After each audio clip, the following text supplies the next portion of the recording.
Water. സൂര്യൻ്റെ ചൂട് ജലത്തിൻ്റെ ബാഷ്പീകരണത്തിന് കാരണമാകുന്നു. ജലബാഷ്പം തണുക്കുമ്പോൾ അത് ഘനീഭവിക്കുകയും മേഘങ്ങൾ രൂപപ്പെടുകയും ചെയ്യുന്നു. അവിടെ നിന്ന് മഴയുടെ രൂപത്തിൽ കരയിലോ കടലിലോ മഞ്ഞായോ പതിക്കുന്നു.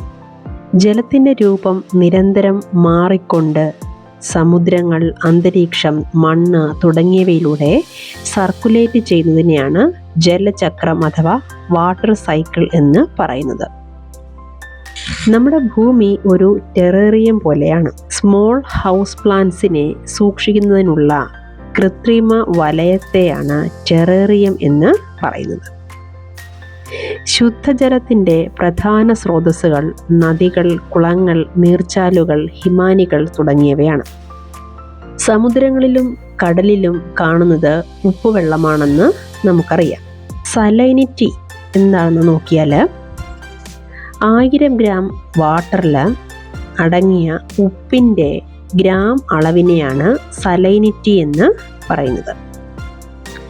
ആവറേജ് സലൈനിറ്റി എന്നുള്ളത് 35 പാർട്സ് പെർ 1000 ആണ്. ഇസ്രായേലിലെ ഡെഡ് സീയിൽ സലൈനിറ്റി 340 ഗ്രാം പെർ ലിറ്റർ ആണ് ഉള്ളത്. സോൾട്ട് കണ്ടന്റ് കൂടുതലായതുകൊണ്ട് ഇതിന് ഡെൻസിറ്റിയും കൂടുതലാണ്. അതിനാൽ ഇതിൽ വസ്തുക്കൾക്ക് പൊങ്ങിക്കിടക്കാൻ സാധിക്കുന്നു. ഭൂമിയിലുള്ള ജലവിതരണം എത്തരത്തിലുള്ളതാണെന്ന് നോക്കാം. ഭൂമിയുടെ ഉപരിതലത്തിൻ്റെ 3/4 ഭാഗവും വെള്ളമാണ്. നമുക്ക് ഇവിടെ ടേബിളിൽ നോക്കുകയാണെങ്കിൽ മനസ്സിലാകും. അവിടെ വാട്ടറിൻ്റെ അളവ്, അതിൻ്റെ ഡിസ്ട്രിബ്യൂഷൻ പെർസെൻറ്റേജ് കണക്കിൽ പറഞ്ഞിരിക്കുന്നത് എങ്ങനെയാണെന്ന് നോക്കാം. ഓഷ്യൻസ് 97.3% ആണ് ഉള്ളത്. Ice caps 2.0%.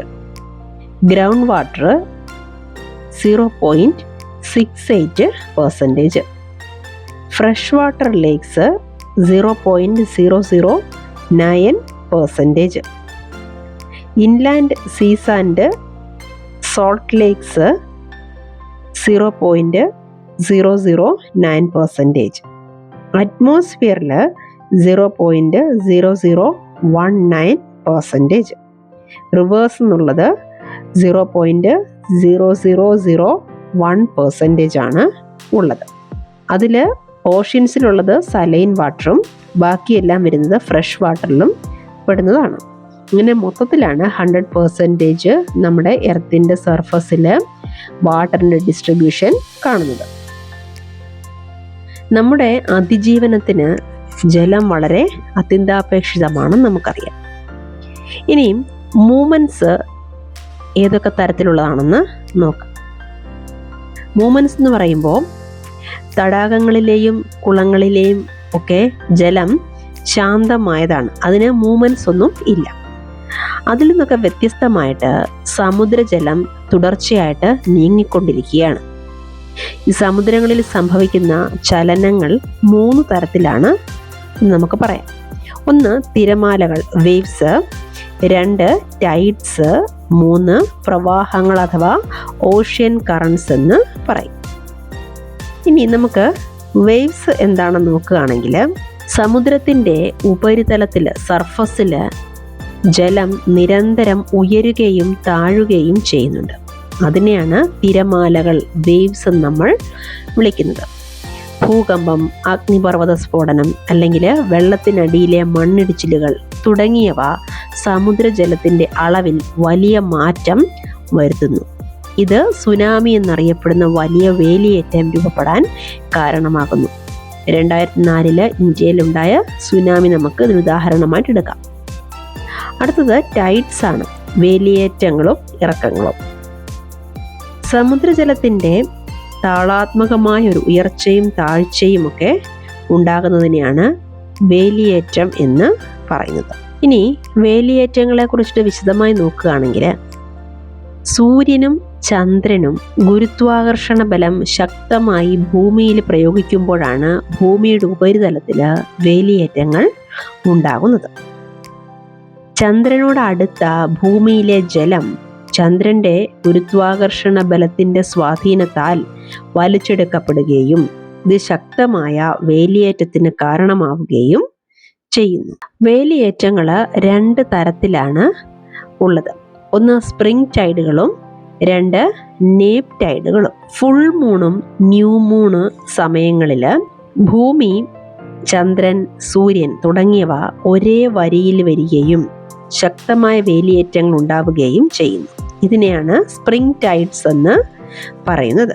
ഇനി മൂൺ അതിൻ്റെ ആദ്യത്തെയും അവസാനത്തെയും ക്വാർട്ടറിൽ ആയിരിക്കുമ്പോൾ സൂര്യൻ്റെ ചന്ദ്രൻ്റെയും ഗുരുത്വാകർഷണത്താൽ സമുദ്രജലം ഓപ്പോസിറ്റ് ഡയറക്ഷനിലേക്ക് പോവുകയും ഇതിൻ്റെ ഫലമായിട്ട് ലോ ടൈഡ്സ് ഉണ്ടാവുകയും ചെയ്യുന്നു.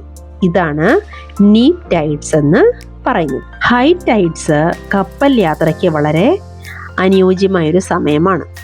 ഹൈ ടൈഡ് ടൈമിൽ തീരത്തോട് ചേർന്ന് വാട്ടർ ലെവൽ ഉയർന്നതായിരിക്കും. അപ്പോൾ ഷിപ്പുകൾക്ക് തുറമുഖത്തോട് അടുക്കാൻ എളുപ്പമായിരിക്കുന്ന ഒരു സാഹചര്യമാണുള്ളത്. കൂടാതെ ഹൈ ടൈഡ് മത്സ്യബന്ധനത്തിന് സഹായകമായ ഒരു സമയം കൂടിയാണ്. തീരത്തോട് ചേർന്ന് സമയങ്ങളിലായിരിക്കും, ഹൈ ടൈഡ് ടൈമിലായിരിക്കും മത്സ്യങ്ങൾ തീരത്തോട് ചേർന്നാണ് കാണുന്നത്. ടൈഡ്സിൽ നിന്നും ഇലക്ട്രിസിറ്റിയും ഉൽപ്പാദിപ്പിക്കാറുണ്ട് ചില രാജ്യങ്ങളിൽ. ഓഷ്യൻ കറൻസ് എന്താണെന്ന് നോക്കിയാൽ ഓഷ്യൻസിൻ്റെ സർഫസിൽ അല്ലെങ്കിൽ സമുദ്രോപരിതലത്തിൽ നിശ്ചിത ദിശകളിൽ സ്പെസിഫിക് ഡയറക്ഷൻസിൽ നിരന്തരമായിട്ട് ഒഴുകുന്ന ജലധാരകൾ, അതായത് സിനെയാണ് സമുദ്രപ്രവാഹങ്ങൾ അഥവാ ഓഷ്യൻ കറൻസ് എന്ന് പറയുന്നത്. ഓഷ്യൻ കറൻസ് വാമും ഉണ്ടാവാം, കോൾഡും ഉണ്ടാകും. ജനറലി പറയുകയാണെങ്കിൽ വാം ഓഷ്യൻ കറൻസ് ഇക്വേറ്ററിനടുത്താണ് ഒറിജിനേറ്റ് ചെയ്യുന്നത്. തുടർന്ന് പോൾസിലേക്ക് അത് മൂവ് ചെയ്യുകയാണ് ചെയ്യുക. ഇനി കോൾഡ് കറൻസ് ഒന്നുകിൽ പോളാർ റീജിയണിൽ നിന്നും അല്ലെങ്കിൽ ഹയർ ലാറ്റിറ്റ്യൂഡിൽ നിന്നോ വാട്ടറിനെ ട്രോപ്പിക്കൽ ഏരിയയിലേക്കോ അല്ലെങ്കിൽ ലോവർ ലാറ്റിറ്റ്യൂഡിലേക്കോ ഒഴുക്കിക്കൊണ്ടു പോകുന്നു. ഇത്തരത്തിൽ വാമായിട്ടുള്ളതും കോൾഡായിട്ടുള്ളതുമായിട്ടുള്ള 2 കറൻസാണ്. ലാബ്രഡോർ ഓഷ്യൻ കറൻസ് അത് തണുത്തതാണ്. എന്നാൽ ഗൾഫ് സ്ട്രീം ചൂടുള്ള ഓഷ്യൻ കറണ്ടാണ്. ഓരോ ഏരിയയിലെയും ടെമ്പറേച്ചർ കണ്ടീഷൻസ് ഓഷ്യൻ കറണ്ടിനെ ഇൻഫ്ലുവൻസ് ചെയ്യുന്നു. വാം കറൻസ് വാം ടെമ്പറേച്ചറാണ് ആ ലാൻഡ് സർഫസിന് മുകളിൽ കൊടുക്കുന്നത്. വാം കറൻസും കോൾഡ് കറൻസും മീറ്റ് ചെയ്യുന്ന ഇടം മത്സ്യബന്ധനത്തിന് അനുയോജ്യമായ ഇടമാണ്. അതിനുദാഹരണങ്ങളാണ് ജപ്പാനിന് ചുറ്റുമുള്ള കടലുകളും നോർത്ത് അമേരിക്കയുടെ ഈസ്റ്റേൺ കോസ്റ്റും. ഇത്തരത്തിൽ വാം കറണ്ടും കോൾഡ് കറണ്ടും മീറ്റ് ചെയ്യുന്ന ഇടം മൂടൽമഞ്ഞ് മൂടിയ പ്രദേശമായിരിക്കും. ഇവിടം കപ്പൽ യാത്രയ്ക്ക് ബുദ്ധിമുട്ടുള്ള ഒരു ഇടവും ആയിരിക്കും.